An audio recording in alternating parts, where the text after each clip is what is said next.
Pag buniltan sila, harassment na. Yan ang tawag nila, political noise, harassment. Sa kanila, yung destabilization nilang ginagawa sa ating gobyerno, walang politika doon. Legit sa kanila yun. Yan ang mahirap dito sa mga taong ito. Ang gusto nila, sila lang yung bumanat ng mga bumanat at wala lang gagawin na countermeasures yung ating gobyerno.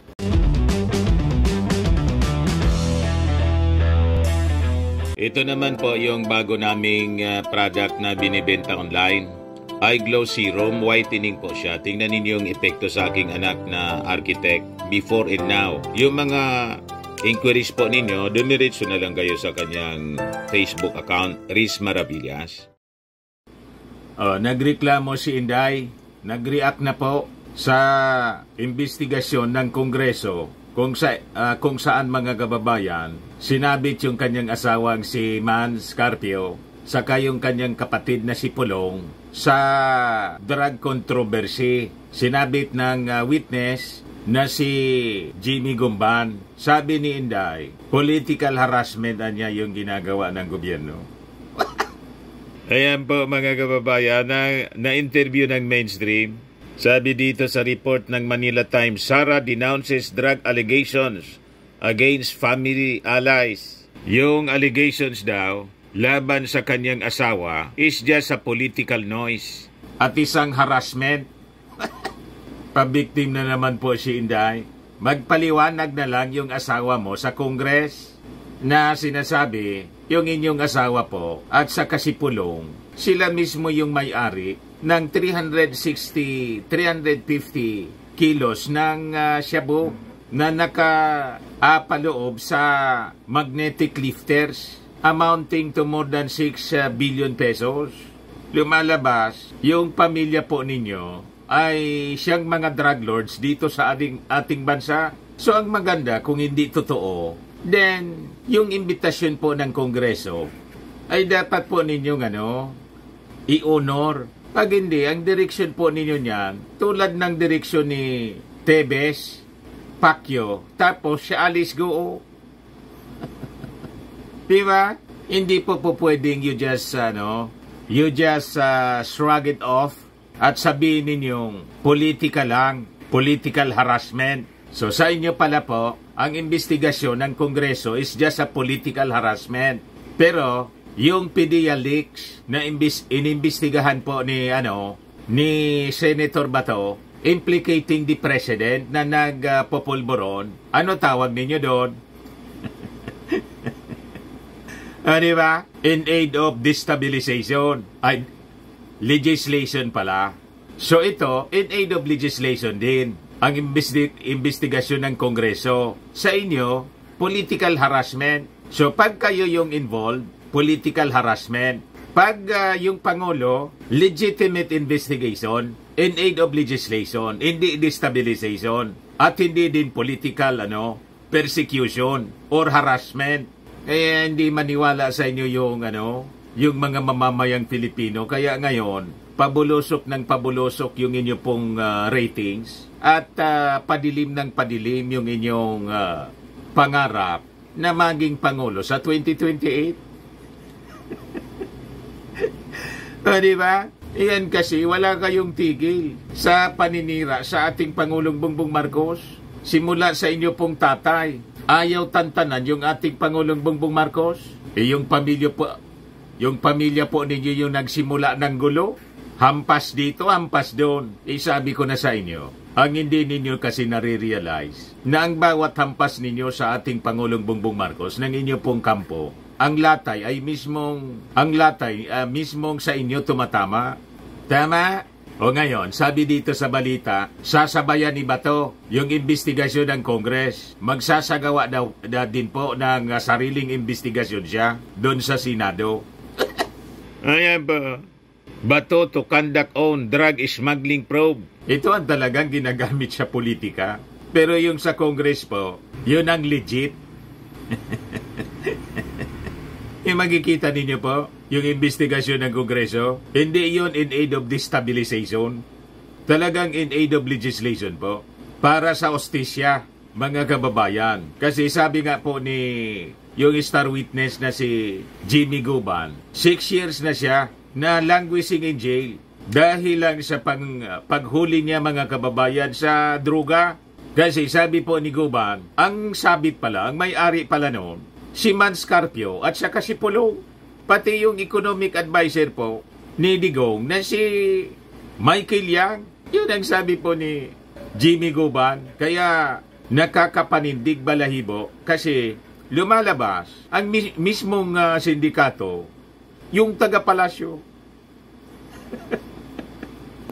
Ngayon, sabi ni Inday, political harassment lang daw. Yan po, balita dito sa Manila Times. Vice President Sara Duterte urged the public over the weekend not to lose sight of the problems of the country amid the political noise surrounding allegations that her husband, Manasseh Carpio, was involved in drug smuggling in 2018. Carpio, Davao City 1st District Representative Pulong Duterte, and former President Rodrigo Duterte's economic advisor Michael Yang were tagged in the smuggling of shabu, amounting to 11 billion pesos by former Customs Intelligence Officer Jimmy Guban during a hearing of the House Quad Committee noong Friday po. Yung Quad Committee comprises the House Committees of Dangerous Drugs, Public Order and Safety, Human Rights, and Public Accounts. Ayan po si designated survivor na ang sabi niya, political harassment lang anya yung ginagawa sa kanila. Pabiktim na naman po. So, pag sila, yung kampo nila, ang nagsasagawa ng investigasyon tulad ni Bato, yung PDEA leaks investigation sa Senado, walang harassment doon. Legit. Pag buniltan sila, harassment na. Yan ang tawag nila, political noise, harassment. Sa kanila, yung destabilization nilang ginagawa sa ating gobyerno, walang politika doon. Legit sa kanila yun. Yan ang mahirap dito sa mga taong ito. Ang gusto nila, sila lang yung bumanat ng mga bumanat at wala lang gagawin na countermeasures yung ating gobyerno. May theory, mga kababayan, tayo na tinatawag na cause and effect theory. Tama? Bakit ba sila nasadlak sa ganitong problema? Sabi nga natin many times, lahat ito dahil sa kanilang mga gawain. Dahil po sa pagnanasa nilang to make over agad-agad sa Palasyo Malacanang, hindi makapaghintay. Gusto agad na maging presidente. Yung sabi po ni lantadan yung sinasabi po ni Attorney Harry Roque na mag-resign na yung ating Pangulo o kung hindi, magparehab muna. So sa kanila, walang problema na mag-akusa na yung ating Pangulo bangag. Negative man po yung ating Pangulo sa cocaine. Twice na po na nagpa-drug test. Pero naniwala sila sa kanilang kasinungalingan, nagalabas ng fake video na nagsisinghot yung ating Pangulo para lidlangin yung ating mga mamamayang Pilipino na yung ating Pangulong Bongbong Marcos ay bangag. Dahil bangag, kailangang palitan na ni Inday as acting president, magparehab yung ating Pangulo. Ganon ang kanilang script ng propaganda. O ngayon, may biglang nagtestigo si Jimmy Guban.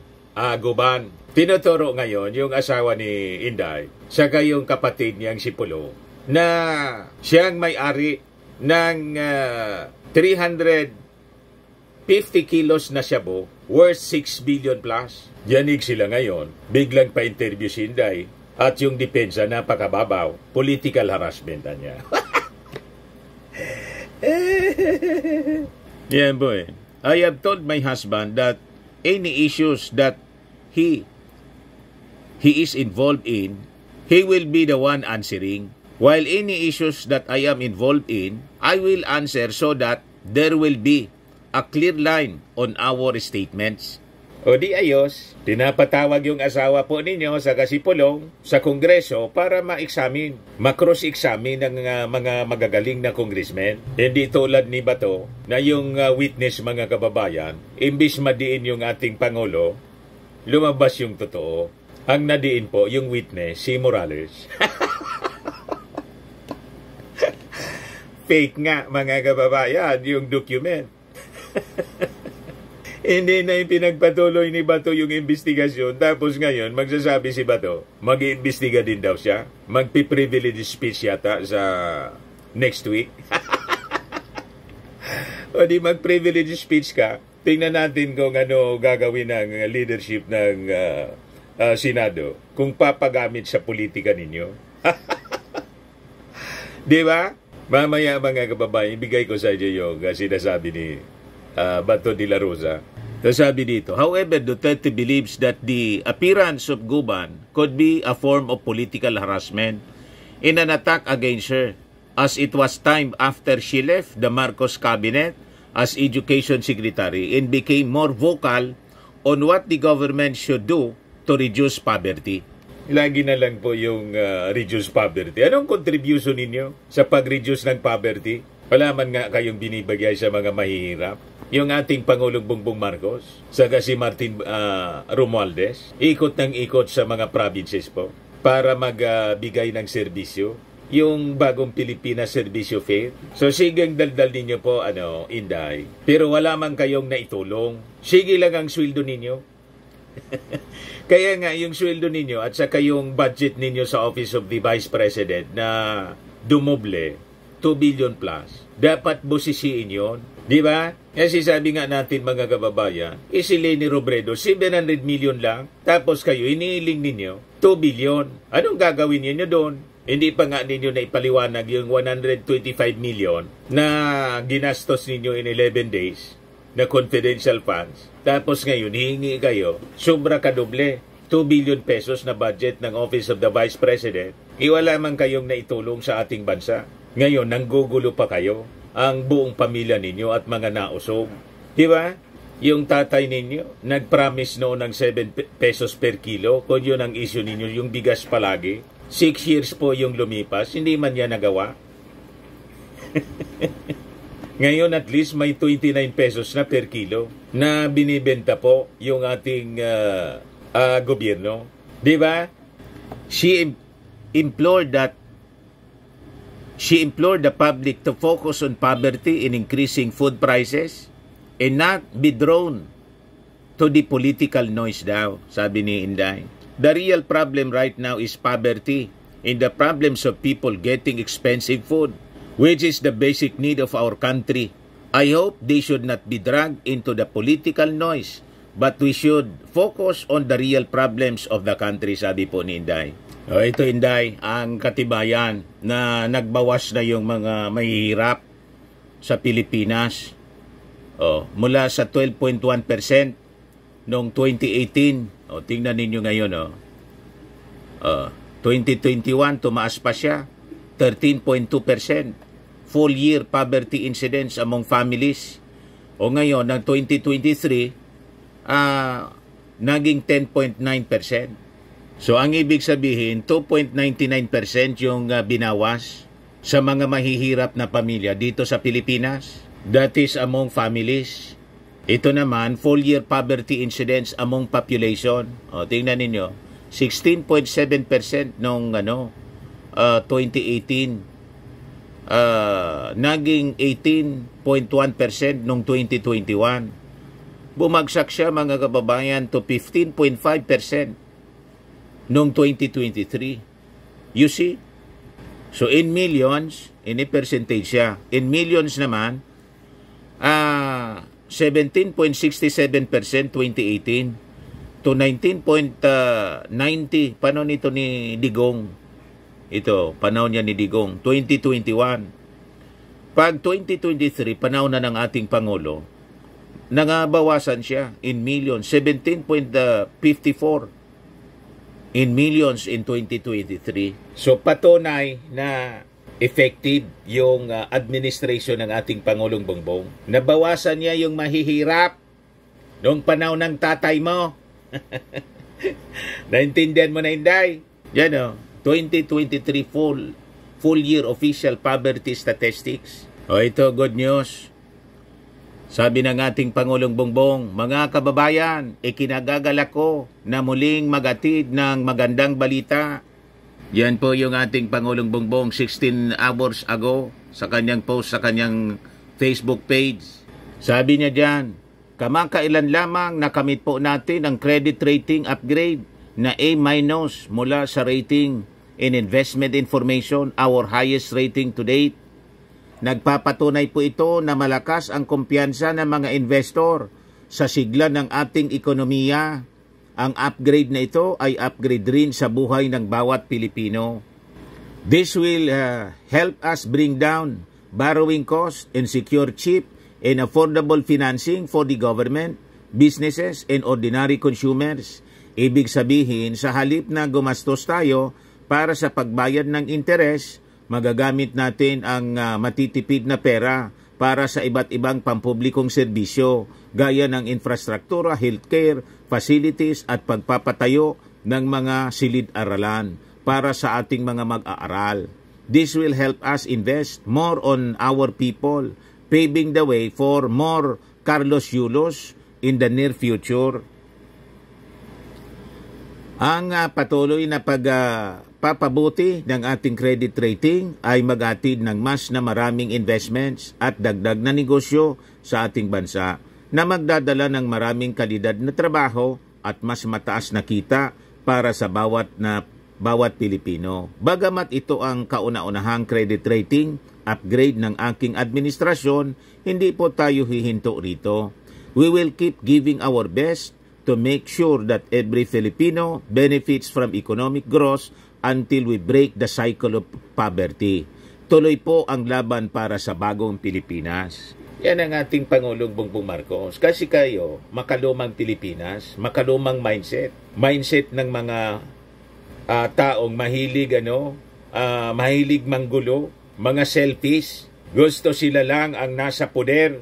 Mga taong hindi makapaghintay ng kanilang panahon, hindi na makapaghintay sa 2028. Gusto nang palitan yung ating Pangulo. Masyadong ganid sa kapangyarihan. Yan ang masama dyan, Inday. Tapos na yung panahon ng inyong tatay, nangingialam pa, nagmamagaling kasi. Hindi man po kayo magaling. Hindi nga ninyo naayos yung DepEd. Di ba? O ngayon, balikan natin yung kwento. So sabi dito, at the same time, the NPC, yung National Press Club, accepted the offer of Environment Undersecretary and National Irrigation Authority Administrator Benny Antiporda to take a leave of absence as the organization's vice president to address the allegations raised against him by Guban. Sinabit po itong si Benny Antiporda.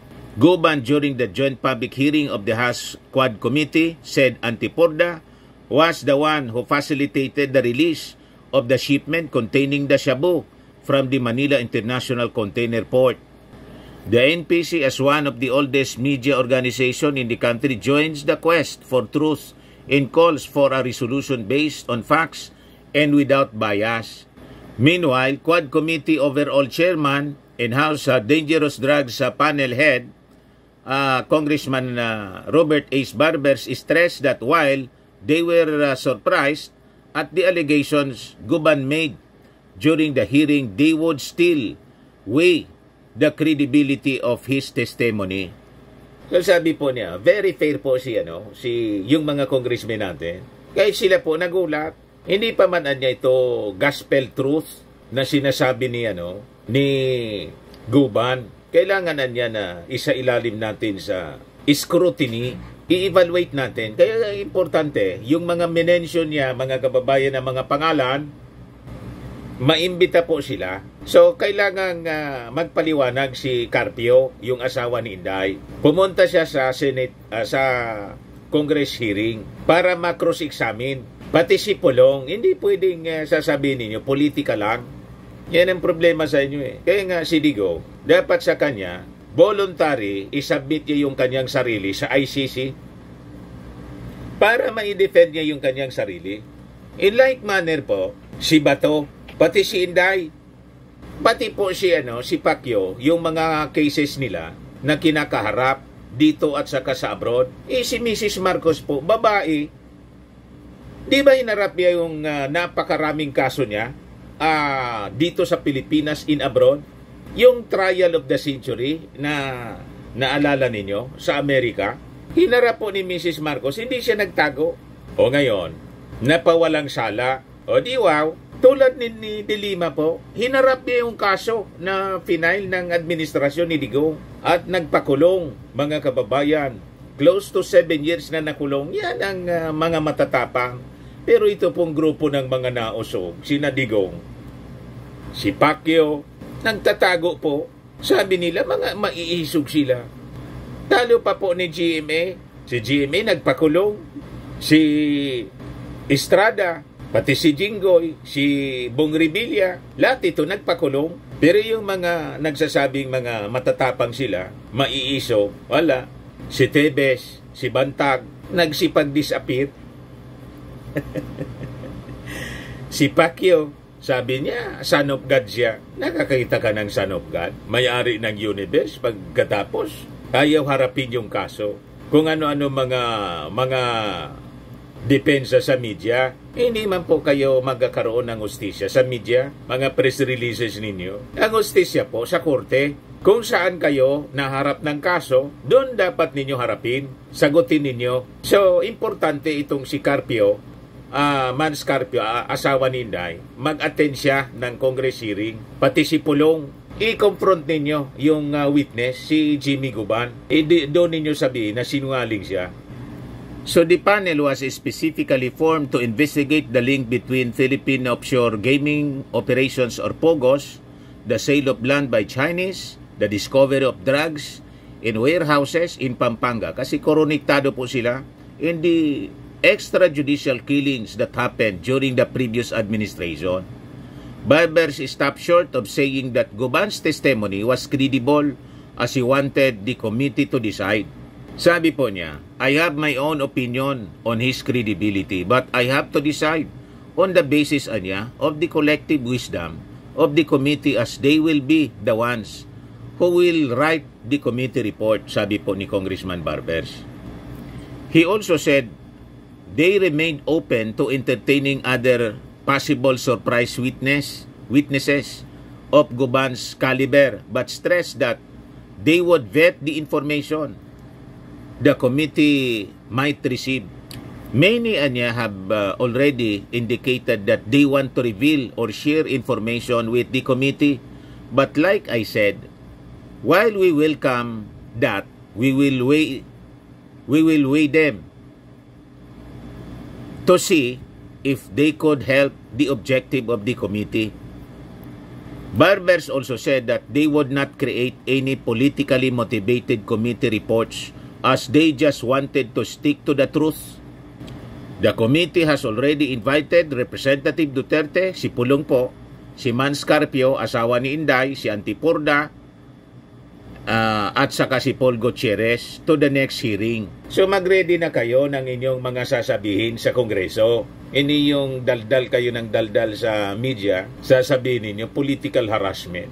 Ito yung interview kay Inday ng Mainstream. Kong Pulong at ng Attorney Mans sa issue ng pagpupuslit umano ng 6.8 billion pesos na flagship na ng plantuin mama na po yung election dito. Manila Times po siya. Unfortunately, I cannot speak for Congressman Pulong Duterte. I understand meron siyang mga statements na nilalabas para sa pagsagot ng issue na ito.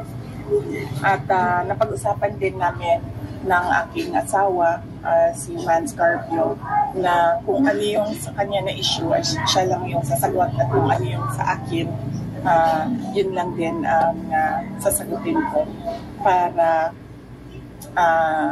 klaro yung mga linya ng pagsasagot namin. But as I always say, hindi lang dyan sa kaso na final sa kanila. Lahat ito ay political harassment, political attacks. Nakikita niyo naman, lumabas siya nung umalis ako sa DepEd, lumabas siya nung nagsasalita na ako kung anong dapat ginagawa natin para sa ating bayan. Pero sana ay hindi makalimutan ng taong bayan na ang tunay na problema natin ay kahirapan. Wala ka man pong contribution sa kahirapan? Problema ng mga pag-address ng kahirapan, Inday? Sa mahal na pagkain. Yung talaga yung ang contribution mo, Inday, yung paggastos ng confidential funds, 11 days? Ngayon. Kaya sana ay hindi sila magpadala sa ingay, but kundi tutukan natin lahat kung ano yung totoong problema ng ating bayan. Kahirapan at kahirapan ng mga tao na bumili ng murang pagkain. Ang contribution mo, yung paggastos ng taxes ng mga mamamayang Filipino, ₱500 billion pesos para lang sa iyong security. Imagine, 500 million plus para lang sa security ni Inday. 2 years, mga kababayan, ang inubos, more than ₱500 billion pesos. Pero sa pagpaangat ng buhay ng mga mamamayang Pilipino, wala man kayong contribution po. Noong nagtama yung bagyong Karina, lumipad pa kayo papundang Germany, outside of Philippine Area of Responsibility. Pagbalik ninyo, bumanat na kayong left and right sa ating Pangulong Bongbong. Wala nga kayong contribution, tapos banat pa kayo ng banat. Ayan tuloy, lahat bumumbuelta sa inyo. Yung pangarap ninyo as designated survivor, malabo na tuloy. Palabo ng palabo. O ngayon, ito yung sabi ni Bato, magsasagawa din daw siya ng sarili niyang investigation sa Senado. Ituloy mo yung PDEA leaks. Bakit tinigil mo? Tapos dito ka, tatalon ka dito sa issue ng ng iniimbestiga na ng Congress. Gusto mong i-counter. Halata tuloy na politika. Political survival po ninyo. Ginagamit ninyo yung Senado at yung taxes ng mga mamamayang Filipino, pati pasweldo sa inyo para sa political survival ninyo. Huwag kami Bato. Yan ang sabi niya. Bato to conduct own drug smuggling probe. Wala, sirang-sira na itong si Bato. Malamang matalo na to. Hindi na to iboboto ng ating mga mamamayang Filipino. Based sa pinakang latest survey, RPMD, number 60 na lang po si Bato. Hindi na makapasok sa Magic 12. Number 16, sasabi dito sa Philippine Star, coming to the defense of the family, Duterte family, Senator Bato de la Rosa is planning to launch an investigation parallel to the one by a House panel wherein former Bureau of Customs Security Officer linked Davao City Representative Pulong Duterte and Vice President Sara Duterte's husband Manasseh Carpio to the smuggling of illegal drugs. So magpa-file daw siya ng resolution next week. Sabi niya, if I don't get blocked, if my resolution does not get hijacked, I will file a resolution next week to investigate what a convicted customs officer is saying. So may pauna na siyang salita na baka harangin ang kanyang mga kasama. Di ba? Malamang kasi yung motibo po ninyo, political. O, di ba? Hindi man po para sa bayan, kundi para sa pamilya Duterte. Gano'n naman talaga kayo po. Pati si Robin Padilla, yung mga kaalyado ninyo, hindi man para sa bayan. Mas matimbang pa sa inyo yung sarili ninyo at mga kaibigan ninyo. Si Pacquiao, doon kayo Pero ang masama, nagsisweldo kayo sa taxes namin. Yan ang masama dyan As what he meant by hijack, sabi po niya sa interview ng DWIC, that it meant having his resolution referred to other Senate committees that would only sit on it. That's what I'm paying attention now. Malamang po, kasi hindi na kayo makapag-handle ng committee yan, na investigation, na fair. Laging may political color. Yung una, in aid of destabilization. Tapos hindi man ninyo pinagpatuloy na. Kasi sabi nga natin, imbis masiraan yung Pangulo, lalo na pumugi. Kaya inaway siya ni inaway siya ni Marlica kasi hindi sumang-ayon sa script. Binakbaka ni Marlica po. Ayun, nagalit si Bato. Nag-away yung dalawa. Iyan kasi po, pag masama yung intensyon, yun ang inaabot. De La Rosa said he was wondering why Guban raised his allegations only now. It is obviously scripted anya and unbelievable. De La Rosa said, referring to Guban's house testimony, he is convicted criminal involved in drug trafficking. Now that he has been convicted and now locked up in the NBP, he made story with these names he mentioned. It is very unbelievable. The way Guban talk, I am a retired PNP investigator. I can really see in a person's speech if what he's saying was true. Wala na po, Senator Bato. Sirang-sira na yung credibility po ninyo. Wala nang maniwala, kundi kayo-kayo na lang. Pag kayo ang nagsalita po, at yung kampo ng mga nausog, at lalo na yung inyo pong patron, si Maudigs, wala na pong maniwala. Kayo, naniniwala kayo. Pero yung mga mamamayang Pilipino, wala basang-basa na po yung papel ninyo. Mga naghanap ng malinis and spacious fitness gym, pumunta lang po kayo sa aming Colossal Fitness Gym. We also offer Grab car rental with our Baranyo 2023 model ng Toyota Innova. We also accept booking for those who are planning to travel via PAL, Cebu Pacific, and other airline companies, local and international, and bills payment for Meralco bills, PLDT, etc. Ang Colossal Fitness Gym is located at 3rd floor Security Bank Building, Landco Business Park, Legazpi City, Albay. For inquiries, look for Gilon Maravillas, contact number 0966-802-0949. Yan ang aming Innova. Lagi na pong matao sa amin. Pati mga foreigners po. British tourist po sila. Ito mga taga Denmark. Ito international. Ito yung bagong product naming binibenta online, iGlow Serum. Whitening po siya, made in South Korea. Tingnan ninyo epekto sa aking anak na architect entrepreneur. Sa mga inquiries ninyo, dumiretso na lang kayo sa kanyang messenger, Riz Maravillas. Ito naman po, Fairmax Firming and Lifting Cream, pinapahid po sa mga pulses in affected area. Mainam po ito sa paninigas ng mga kaso-kasuan, pati mga pains. Ito naman po, Automax Radiant Serum. Sa mukha naman yung application. Anti-aging po siya. You will look 10 years younger than your age. Sa mga cancer patients, sa mga baka lang gusto niyo itong itry. Ningxia Red Mix Fruit Drink. Hindi man po siya gamot, food supplement siya.